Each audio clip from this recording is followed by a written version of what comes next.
Bayangkan, di langit Asia Tenggara, ketegangan mulai meningkat. Pesawat tempur Su-30 MKM milik Malaysia terbang gagah, namun kali ini ada yang berbeda. Di bawah sayapnya tergantung rudal jelajah supersonik BrahMos. Rudal yang terkenal sebagai salah satu senjata udara ke permukaan tercepat di dunia.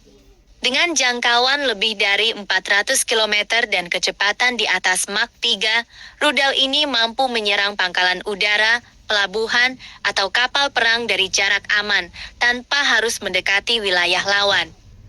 Jika skenario ini benar-benar terjadi, ancamannya jelas sangat serius bagi Indonesia. Karena dalam hitungan menit, target bisa dihancurkan sebelum TNI AU sempat mengirimkan jet tempur untuk mencegat. Namun, Indonesia memiliki opsi untuk mengantisipasi ancaman tersebut. Caranya adalah dengan menggabungkan 3 kekuatan mematikan. Pesawat peringatan dini AWACS, jet tempur VEL, dan rudal udara ke udara jarak jauh Meteor. Pertama, mari kita lihat peran pesawat AWACS.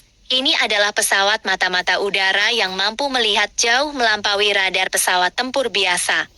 Radar AWACS modern dapat mendeteksi pergerakan pesawat tempur dari jarak lebih dari 400 km. Jika ditempatkan di Pontianak atau Balikpapan, AWACS bisa mengamati pergerakan Su-30 Malaysia, bahkan saat mereka masih berada di wilayah udara sendiri. Kelebihan lainnya, AWACS bisa memberikan informasi target secara real-time kepada jet tempur melalui sistem data link. Artinya, Rafale bisa terbang dalam mode senyap, tanpa menyalakan radar, namun tetap mengetahui posisi musuh dengan akurat. Selanjutnya, peran jet tempur VEL. Pesawat ini dirancang untuk pertempuran udara jarak jauh maupun dekat. Namun yang membuatnya benar-benar berbahaya adalah jika dipersenjatai rudal Meteor. Rudal ini adalah BVRA, Beyond Visual Range Air Missile, tercanggih saat ini. Dengan jangkauan efektif antara 150 hingga 200 km, kecepatan lebih dari Mach 4, dan mesin ramjet yang menjaga kecepatan tinggi hingga jarak akhir. Meteor memungkinkan Rafale menembak target jauh sebelum target tersebut bisa membalas. Taktiknya sederhana, namun mematikan. Begitu AWACS mendeteksi Su-30 yang membawa BrahMos, data posisi dikirim langsung ke Rafale. Tanpa perlu menyalakan radar sendiri, Rafale bisa meluncurkan Meteor dari jarak aman. Rudal ini kemudian melesat dengan kecepatan tinggi, mempertahankan energi hingga detik terakhir, dan menghantam target sebelum Su-30 sempat masuk jarak tembak BrahMos. Dengan kombinasi ini, Indonesia bisa mencegah ancaman sebelum memasuki wilayah udara nasional. Prinsipnya jelas, tembak lebih dulu, dari jarak lebih jauh, sebelum lawan sempat mengangkat senjata. Ini bukan berarti Indonesia berniat menyerang duluan, namun sistem ini menjadi alat pencegah yang sangat efektif.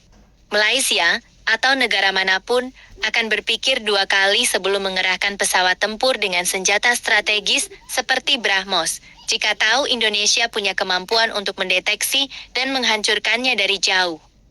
Lebih dari sekadar senjata, kombinasi AWACS, Rafale, dan Meteor adalah simbol kontrol udara jarak jauh. Di era peperangan modern, kemenangan tidak hanya ditentukan oleh siapa yang punya senjata paling cepat atau paling besar ledakannya, tetapi oleh siapa yang bisa melihat lebih dulu, mengambil keputusan lebih cepat, dan menyerang sebelum lawan siap. Jika Malaysia benar-benar membeli BrahMos untuk Su-30 mereka, TNI AU tidak akan tinggal diam. Dengan mata yang mengawasi dari ketinggian, tangan panjang Meteor yang siap dilepaskan dari Rafale, dan koordinasi yang rapi, Indonesia bisa memastikan wilayah udara dan kedaulatannya tetap terjaga.